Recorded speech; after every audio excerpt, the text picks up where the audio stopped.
A partir de este momento, las informaciones que son noticia toman el protagonismo. Comienza Informe RCR.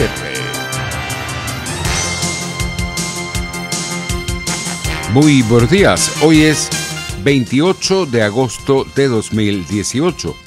Como siempre, los saludo a nombre de Jaime Nestares en la dirección general de la estación, de Willy Arcaya en la gerencia de producción, de Jackson Vargas en la coordinación de redacción, en la producción del espacio Marilia García y Jessica Varela.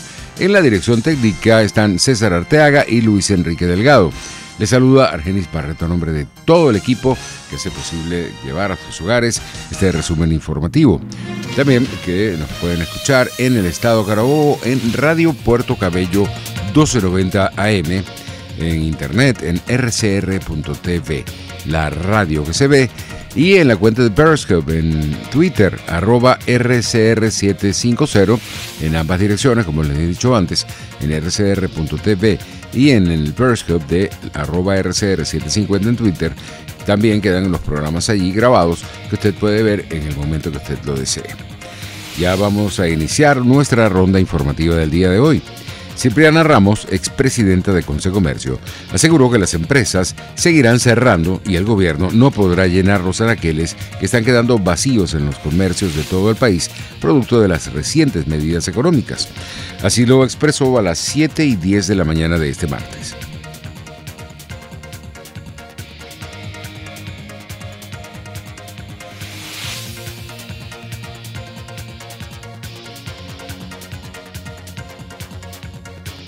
Esto no es la primera vez que nos sucede, ¿okay? Donde hay unos anuncios de precios controlados, donde los anaqueles se vacían completamente, esta vez en mayor proporción que en anteriores en lo que significa alimentos y medicinas.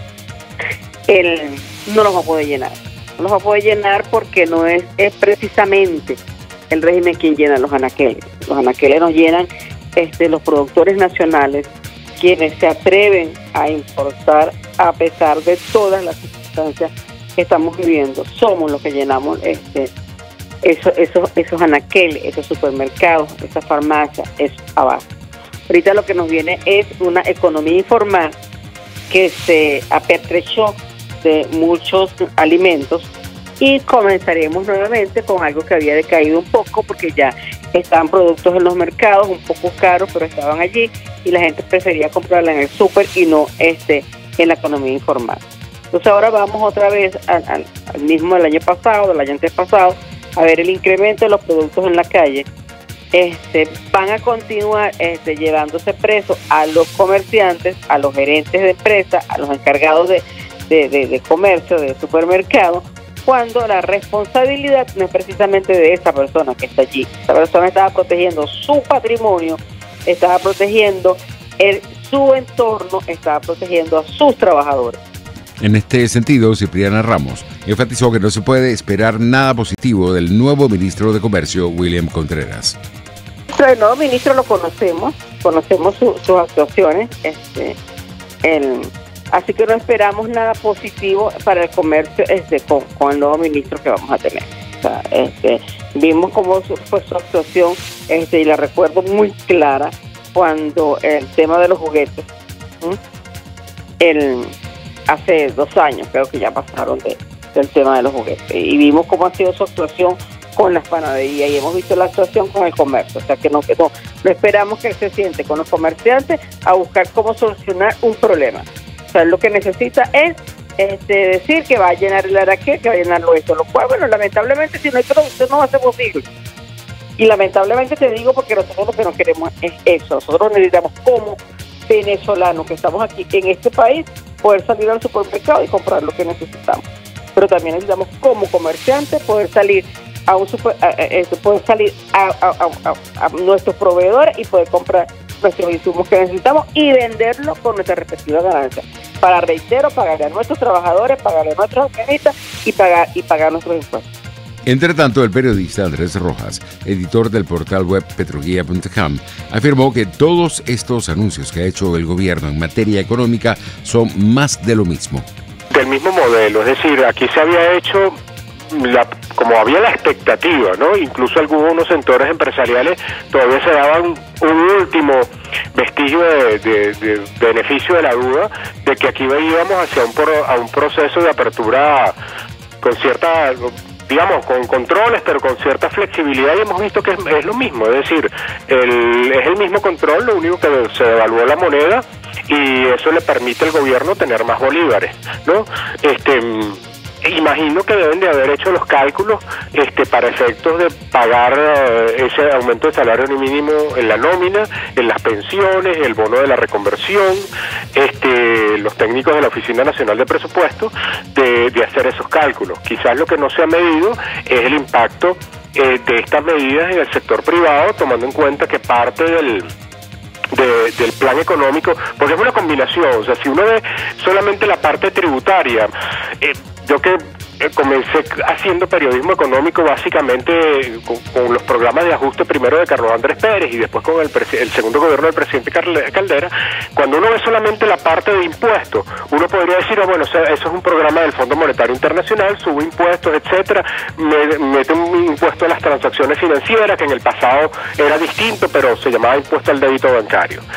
Visto solamente así, pero no hay nada de apertura a cambiaria, y en esos programas de ajuste siempre se buscaba una liberación de los precios que en un primer momento tenían un impacto a la alza, pero después empezaban unos correctivos en materia inflacionaria. A las 7:20 de la mañana de este martes, el periodista Andrés Rojas, editor del portal web petroguía.com, destacó que todas estas medidas económicas lo que están generando son muchas dudas. No hay ninguna medida que sea correctiva al medio inflacionario y hay un empecinamiento del gobierno de no levantar el control de cambio. Entonces, lo que han pedido los chinos, porque esto ni siquiera son los chinos básicamente, es que haya una flexibilidad cambiaria. Esa flexibilidad cambiaria no está en este esquema que está montado. O sea, eso es lo que yo he recogido. Entonces, no va a ayudar a no es solo, fíjate que dentro de las medidas que ha hecho el presidente Maduro, no hay ninguna concreta en términos petroleros. Es decir, se han hecho unas cosas muy puntuales, por ejemplo, esto del gas que se anunció el fin de semana es más de lo mismo porque hay desacuerdo entre Trinidad y Tobago sobre el precio de venta del gas natural, porque PDVSA está pidiendo un precio del gas natural por el orden de los $5 por millón de pie cúbico diario, que es como se mide el volumen en el gas natural, y las condiciones de mercado están por el orden de los $3. 9:08. Edgar Silva, coordinador nacional del Comité de Derechos Humanos para la Defensa de los Pensionados, Jubilados, Personas Adultas Mayores y Personas con Discapacidad, calificó como una especie de extorsión y tranca lo que está haciendo el gobierno al obligar a las personas de la tercera edad a inscribirse en el sistema Patria para poder cobrar sus pensiones. Por la falta de efectivo vienen pagando incompleto. Ordenan que utilicen la tarjeta de débito. Más del 40% de los pensionados no tienen tarjeta de débito. Esta es una nueva traba dada la crisis financiera que tiene el gobierno y que no tiene el efectivo completo, y ordenar que pasen al sistema Patria, aunque no les pidan el carnet para cobrar, pero ordenar lo que pasen al sistema Patria, este es un retraso adicional para el cobro de la pensión, porque tienen que registrarse, obviando también de que muchos de los pensionados no saben manejar las redes sociales, no saben manejar las cosas digitales, ni siquiera saben manejar bien una tarjeta de débito.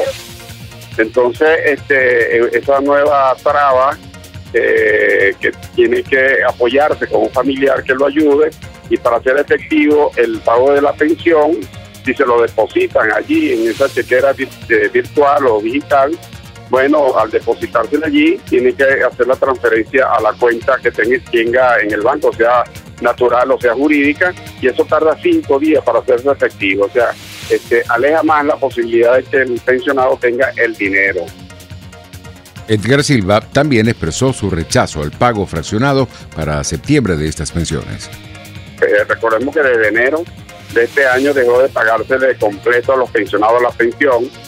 Le daban una parte y después tenía que volver al banco todos los días a sacar 5.000 o 10.000 bolívares para ir completando, sacar el dinero pues de la pensión de su cuenta bancaria. Eso lo corregimos nosotros con Sudeban a partir de abril, mayo y junio, que pagaron completo. porque hicimos presión a Sudeban, al Seguro Social, y comenzaron a darle el efectivo completo. Pero a partir de julio, como tú sabes, correspondía a 8.400.000, el Banco Central ordenó pagarle 2 millones nada más a los pensionados, y quedaron secuestrados allí 6 millones por aquellos que no tenían una tarjeta de débito. Como te dije, más del 40% no usan tarjeta de débito. Ese dinero está represado allí, no lo han podido utilizar, no lo han podido sacar porque no tienen la tarjeta de débito. 9:11. Rafael Orihuela, exministro de Salud, afirmó que todas las medidas que anunció el presidente Maduro para este sector reflejan su ignorancia para buscar salidas efectivas que permitan hacer frente a la crisis asistencial que enfrenta el país. El régimen se siente como tan rinconado, digamos, tan fuera de sí que bueno, recurramos a lo que aparezca, ¿no? Porque efectivamente, si tú tocas un tema en un sector que es más o menos numeroso, la gente que lo compone, yo te diría que hoy en día alrededor de por lo menos 1 millón de personas tiene que ver, o es médico, o es enfermería, o es un técnico especializado, o es gente, digamos, que rodea el mundo administrativo del hospital, o es paciente. Entonces, claro, si todo el que sabe lo que está ocurriendo, porque lo vive en carne propia, oye esa palabra, bueno, tiene dos mecanismos: o piensa que está oyendo hablar de otro país, o sencillamente ese individuo piensa que el que está hablando está loco.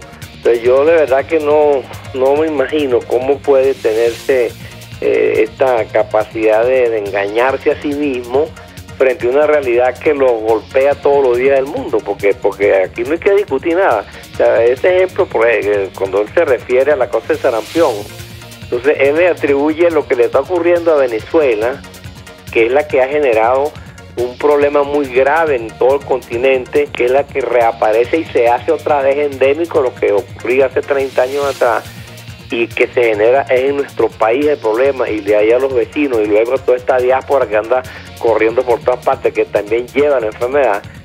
A las 8:10 de la mañana, el exministro de Salud, Rafael Orihuela, destacó igualmente que las inundaciones que se están registrando en los estados Bolívar y Amazonas multiplicarán las epidemias en estas zonas del país por la falta de medicamentos y una política preventiva sobre este tipo de situaciones. Eso se está advirtiendo porque hay un ciclo de lluvia más o menos intenso, ¿verdad? Por lo menos 3 meses atrás ya veníamos en eso. Mucha gente lo señalaron los muchachos dirigentes de salud sociales y campesinos e indígenas en toda esa zona. Hay un aumento de lluvia. Entonces, ¿qué hace el gobierno? Entonces se queda callado, se hacen los locos, y después entonces sale pues flamantemente esta señora Rodríguez y dice: no, eso es el fenómeno del niño. Estamos frente a una arremetida del capitalismo salvaje y un poco de necedades, que lo que hace también es molestar a la gente, porque efectivamente si tú hubieras tomado alguna medida, alguna preventiva, cualquiera por pequeña que sea, bueno, vamos a mudar a tal tribu para tal parte, un poco unos 100 metros más abajo, no te ocurre esto que te está ocurriendo.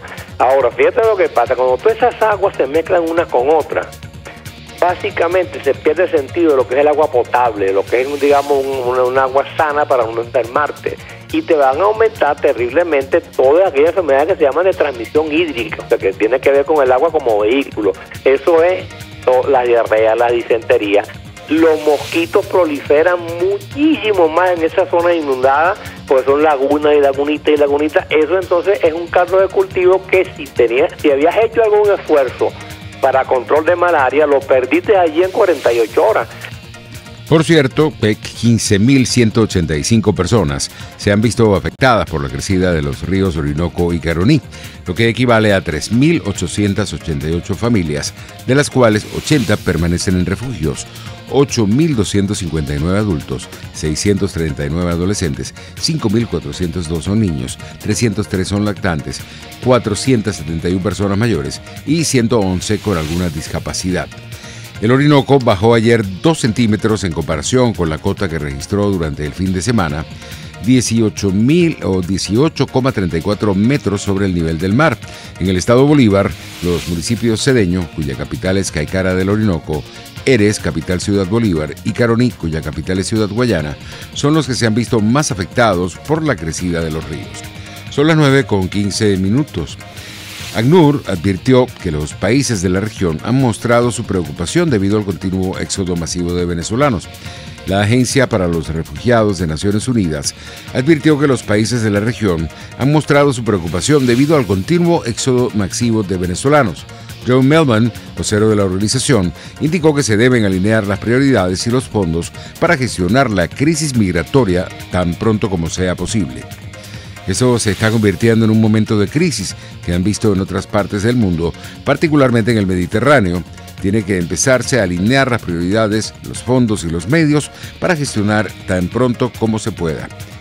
La ACNUR indicó que 130.000 venezolanos han solicitado asilo en la región durante 2018, una cifra que supera ampliamente las solicitudes de asilo de años anteriores. Tenemos que, en cuanto a estas informaciones, delegados de los gobiernos de Colombia, Brasil y Perú están reunidos en Bogotá para exponer la manera en la que enfrentan la masiva llegada de venezolanos que huyen de la crisis política, económica y social en nuestro país. Valentina Antolínez, periodista de RCN La Radio en Colombia, emisora aliada en el informativo Solar, nos tiene el reporte. Saludos desde Bogotá, muy buenos días. Delegados de los gobiernos de Colombia, Brasil y Perú se dieron cita en Bogotá para exponer la manera en la que enfrentan la masiva llegada de venezolanos que huyen de la crisis política, económica y social de su país. Durante el primer día de reunión, de la cual hizo parte el director de Fronteras de la Cancillería de Colombia, Víctor Bautista, los representantes de Brasil, Perú y Colombia expusieron la forma en que cada país viene abordando el desplazamiento de venezolanos en materia migratoria, así como de salud, educación, trabajo y seguridad, según indica el comunicado de Migración Colombia. A la cita acudieron el Superintendente Nacional de Migraciones de Perú, Eduardo Sevilla, el delegado del embajador de Brasil en Colombia, Mauricio Díaz Viera, la directora de Asuntos Migratorios, Consulares y Servicio al Ciudadano de la Cancillería de Colombia, Margarita Manjarres, y el director general de Migración de Colombia, Cristian Grucker. Al terminar el encuentro, el director de Migración Colombia indicó que ante la situación en Venezuela la solución no es cerrar las fronteras, ya que eso es incentivar la irregularidad y no hay nada más peligroso para un país que no saber qué extranjeros están en su territorio. Además, comentó que si no se conoce la verdadera dimensión del fenómeno en cada país, es imposible generar políticas de atención. Por ello, precisó que a partir de la soberanía de cada país se deben buscar estrategias que permitan brindar, atender, identificar estos flujos migratorios y, lo más importante, hacerlos parte activa de la sociedad. Por eso, hoy, en la reunión que concluye aquí en la capital colombiana, los tres gobiernos establecerán principios básicos comunes para el manejo del fenómeno migratorio. Información desde RCN Radio en la capital colombiana para Radio Caracas Radio. Buen día. Muy buenos días, Valentina, y muchas gracias por este reporte. Por su parte, la internacionalista Giovanna De Michele aseguró que este encuentro que realizan en estos momentos los países en Bogotá, analizando cómo actuar ante el éxodo masivo de venezolanos, ratifica que esta situación se ha convertido en un problema en la región. A nivel internacional, sobre todo para lo que llamamos el vecindario, es decir, los países de América Latina, que son los principales receptores de nuestros migrantes, básicamente el caso de Colombia. ¿Qué puede salir de ahí? Puede salir, digamos, una suerte de política consensuada o compartida en el sentido de cómo manejar la inexistencia de los pasaportes en ciertos y determinados momentos, cómo manejar el tema de los permisos para trabajo, cómo manejar el tema de la residencia temporal, cómo manejar el tema de la necesidad de asistencia médica que tienen muchos de estos migrantes, cómo manejar las solicitudes de ayuda financiera a algunos otros países del continente u organismos internacionales y la asistencia técnica, ¿no?, que ya de hecho están recibiendo de instituciones como Naciones Unidas. Sin embargo, a las 8:30 de la mañana de este martes, la internacionalista Giovanna De Michele destacó que estos países no pueden decir al gobierno de Venezuela cómo debe actuar ante la migración masiva que se está registrando en el país. Ahí lo que pudieran haber es de pronto algunas medidas sancionatorias o de presión indirecta hacia el gobierno venezolano.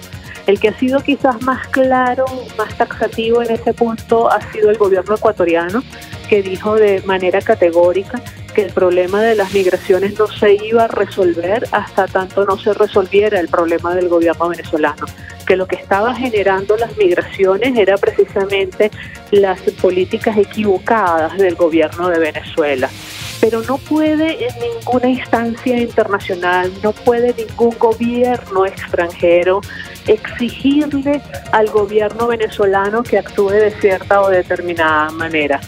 Ese es uno de los grandes dilemas con los temas de migración. 9:20 minutos, vamos a publicidad.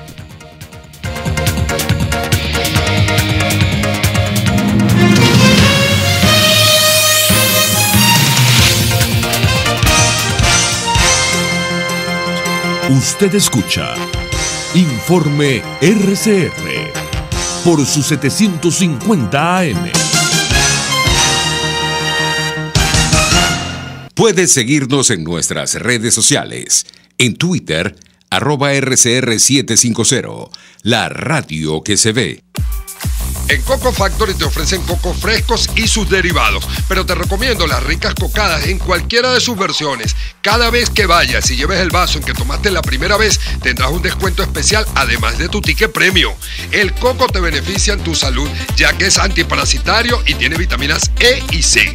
Coco Factory en Valencia, Maracay, La Rosaleda en San Antonio de los Altos y en Caracas, en la avenida principal de Santa Mónica, frente a la bomba de gasolina. Coco Factory, sin cocos no hay paraíso. Dosis Alternativa es una ventana abierta donde usted hallará respuestas a diversos temas de salud que nos preocupan. Una persona empieza a engordar de repente, hay que ver cuántos kilos tienes de más para saber cuántos años han pasado desde el conflicto. Hay una cosa que se llama conflicto de siluetas, que es que nosotros empezamos a engordar y empezamos, ay, me veo gorda, ay, me veo fea. Es lo peor que podemos hacer. Entonces, cuando decimos estoy gorda, estoy fea, nos ponemos más gordas. Dosis Alternativa les hace llegar de una manera sencilla y amena la orientación de profesionales que necesita para comprender y manejar correctamente situaciones de nuestro día a día. El organismo está compuesto mayoritariamente por agua y si nosotros no reponemos esta agua, pues nos deshidratamos. Lo ideal es que las personas consuman aproximadamente 2 litros al día entre todos los líquidos que toman. Dosis Alternativa, con Marilia García y Jackson Vargas, de lunes a viernes a las 9:30 de la mañana, solo por RCR y RCR.tv, la radio que se ve.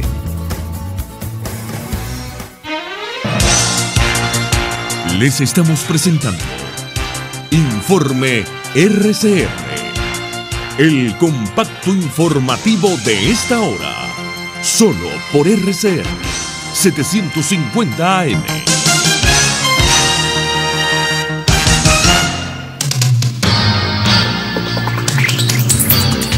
Nueve con 23 minutos. Tenemos que en materia internacional, la Cancillería de Colombia emitió un comunicado en el que oficializa la decisión del gobierno del presidente Iván Duque de iniciar el proceso de retiro del vecino país, la Unión de Naciones Sudamericanas, UNASUR. Los detalles de esta información con nuestros colegas de Radio Francia Internacional. La decisión de la administración colombiana representa otra estacada para la debilitada UNASUR. Desde el pasado abril ya han anunciado su retirada 5 países más: Argentina, Chile, Brasil, Paraguay y Perú. De momento, Colombia es el único de la región que ha oficializado la decisión.